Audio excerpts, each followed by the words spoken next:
In today's video, we're going to be comparing the Mobile Operations Center, otherwise known as the MOC, and the brand new Benefactor Terrorbyte. Both of these vehicles share a lot of similarities, and they're going to be compared to each other quite often.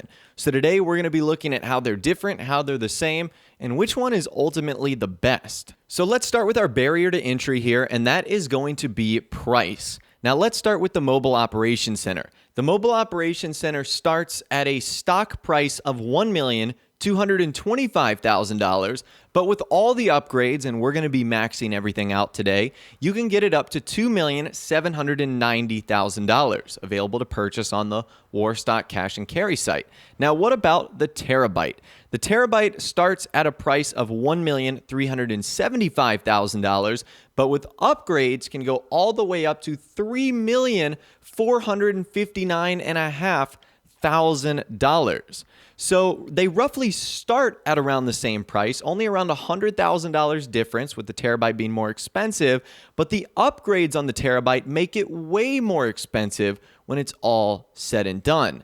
So a pretty big difference right there. Now, the biggest difference you're going to immediately notice from the Mobile Operations Center to the new Terrorbyte is, at the end of the day, the Mobile Operations Center is a trailer that has to be hauled by something like a Phantom Custom or a Hauler Custom, where the Terrorbyte is its own vehicle, capable of driving itself with its own back.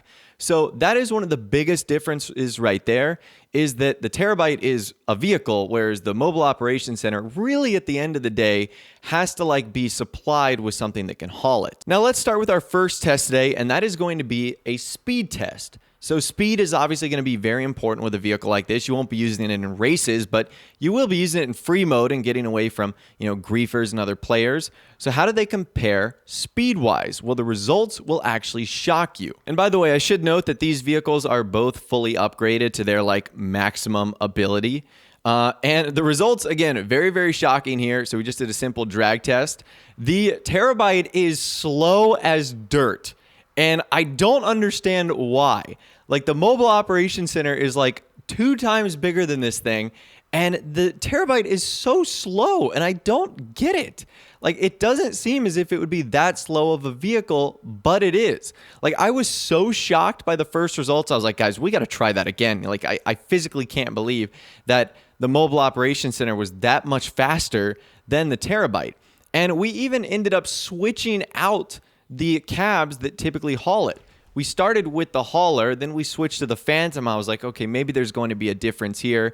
And the exact same thing. Even with the slower hauling MOC vehicle, the Terrorbyte was still just utterly outclassed, which to me is absolutely nuts. I could not believe how slow the Terrorbyte is. So that is definitely not its strong suit here. Now, the next big thing we want to test in today's video is the strength of the Terrorbyte versus the strength of the Mobile Operations Center. So this is obviously going to be important as well. In free mode, you're going to be dealing with things like the Oppressor Mark II and other sorts of weaponized vehicles. And I'm not going to lie, I was a little bit disappointed with the Terrorbyte's ability to absorb fire. So this is a fully upgraded Terrorbyte, as you guys can see here, and it is only able to take 3 rockets, with the 4th one blowing it up. So 4 rockets blows up this. Now, to be fair, that is comparable to some of the other armored vehicles we have in the game, but when you compare it to the MOC, it's slightly interesting.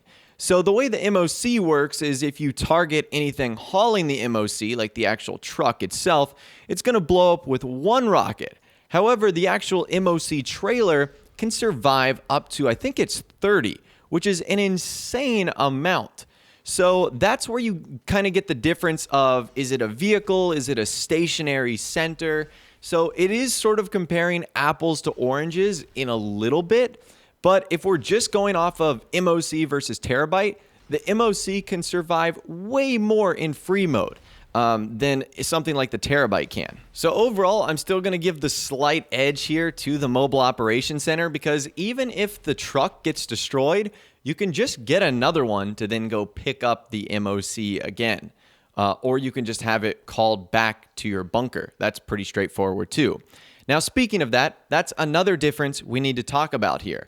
Now, it's not anything that really separates these vehicles all that much. In order to store the Terrorbyte, you have to own a nightclub. The nightclub is going to store the Terrorbyte in its own unique floor, the 5th floor, that's specifically reserved for this vehicle. Whereas in order to own a mobile operations center, you obviously have to own a bunker. Now let's talk about some of the customization for each one of these vehicles because they are a little bit different and they certainly are unique. For the MOC, you can choose between 2 different cabs, the Phantom Custom and the Hauler. You can also choose between 3 different bays, a living quarter, a command center, a weapon workshop, or a weapon and vehicle workshop together, or you could do a personal vehicle storage. So you've got a lot of different options here as far as what 3 bays you want. Some combine into others, and then you get to choose between different colors for your interior. You have 3 primary options: black, gray, and white, with different options to go along with it as well. Secondary colors such as red, tan, green, and blue, and amongst a couple of others. Now, really, the only other customization comes in the part of some exclusive liveries for the Independence Day update, and also weapons. You can get front and rear turrets on both of the MOC. Now let's talk about some of the upgrade options for the Terrorbyte. Now, just like the MOC, you can choose between a couple of different colors: red, green, tans, etc. However, unlike the MOC, you can also choose an interior decal, sort of like a design you can see on the inside. Some of them you might recognize, some of them are simple like checkerboard patterns and whatnot. You also have a turret station. This is something very interesting that differentiates this vehicle from the MOC, like a lethal volley of missiles that you can launch. Same with a drone station as well. That drone station is something brand new and exclusive to the Terrorbyte. The weapon workshop is not. This is the same one that can be found in the Avenger and the MOC. However, the specialized workshop is new. This is where you're going to be able to customize and store the Pegasi Oppressor Mark II. That's another thing with the Terrorbyte, is it's the only vehicle that can operate the Oppressor Mark II.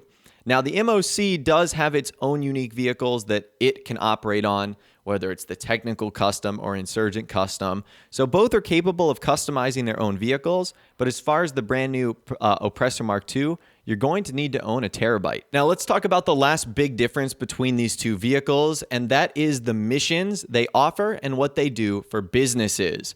So the Mobile Operations Center does nothing for your businesses. You can't resupply, you can't do any sourcing missions. What you can get is access to 8 mobile operation missions that will unlock discounted prices on some Warstock cash and carry vehicles, like the Dune FAV and the original Oppressor. Those can only be done in the MOC. What about the Terrorbyte? Well, the Terrorbyte gives you access to a bunch of new missions as well, called client jobs. So these client jobs are very, very similar. They are launched by page, and they're sort of like mini heist missions. So very similar to what we have in the MOC. The big difference is the Terrorbyte actually allows you to resupply your various businesses on the go and on the spot, whether it's vehicle cargo, gun running supplies, biker supplies, special cargo, or just anything else. So that is incredibly convenient. Now, the only downfall there is you aren't able to buy supplies on the spot. You do have to go out and get the supplies. But at the end of the day, that is still a huge upgrade over having to go to each one of the individual businesses. So I think that is awesome right there, and it is going to be one of the big pluses of the Terrorbyte. So now let's talk about the Terrorbyte versus the MOC. Which one do I think is better? It's kind of tough to say which one is the best here because they offer so many unique things. Like, for example, the Mobile Operations Center gives you access to those mobile operation missions, whereas the Terrorbyte is the only place in which you can do the client jobs. It's also the only place in which you can upgrade the Pegasi Oppressor Mark II.